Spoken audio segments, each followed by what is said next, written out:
So where do you put your cash if interest rates do fall? Do you think you could cut rates as early as July?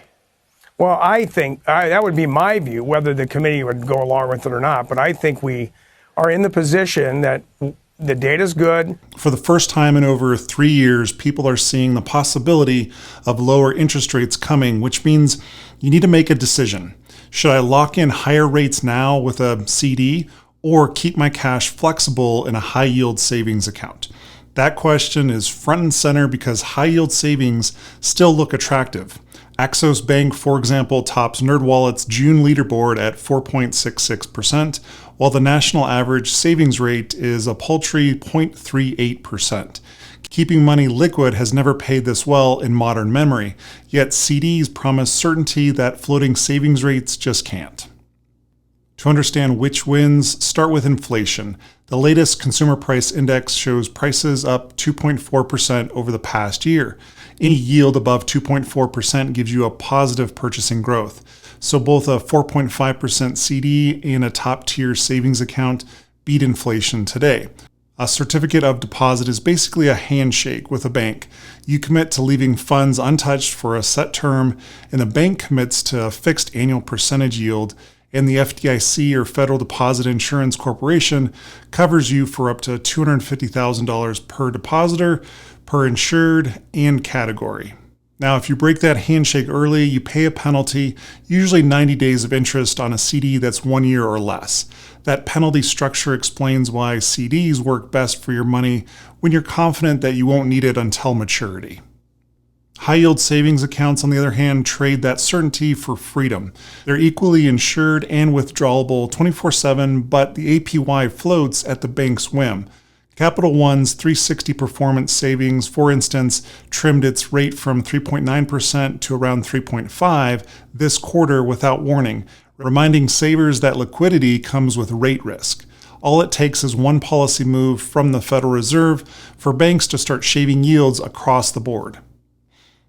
So what does the Fed have in mind? Well, the June summary of economic projections shows officials targeting a median Fed funds rate around 3.9% at year end, drifting down to 3.6% by the end of 2026.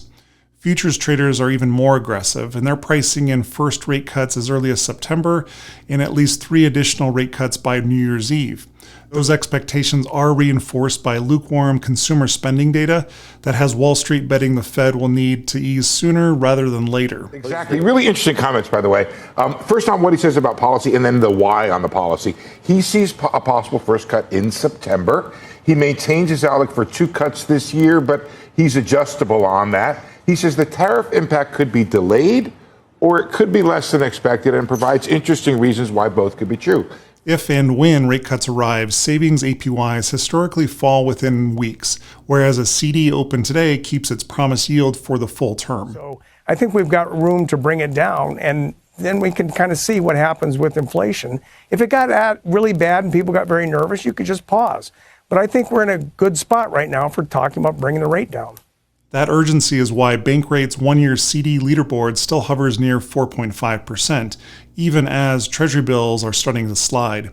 Banks want to lock in deposits before the music stops.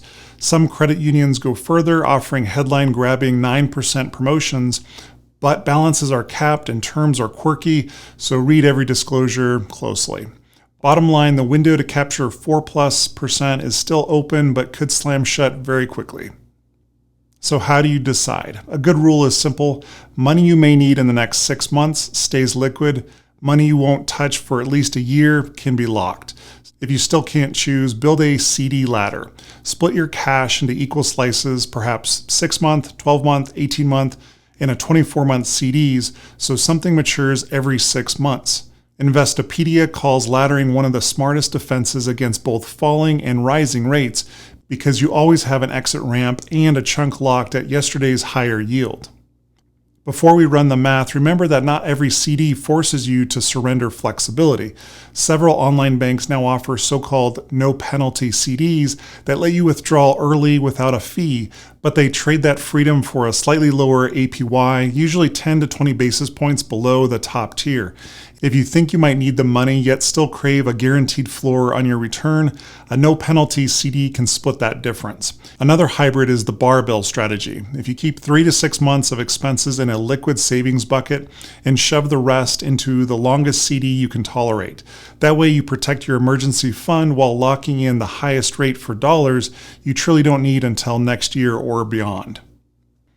You can always layer in brokered CDs available through brokerage accounts. Brokered CDs often pay a hair more than direct bank CDs because they're traded on a secondary market, but they come with a crucial caveat.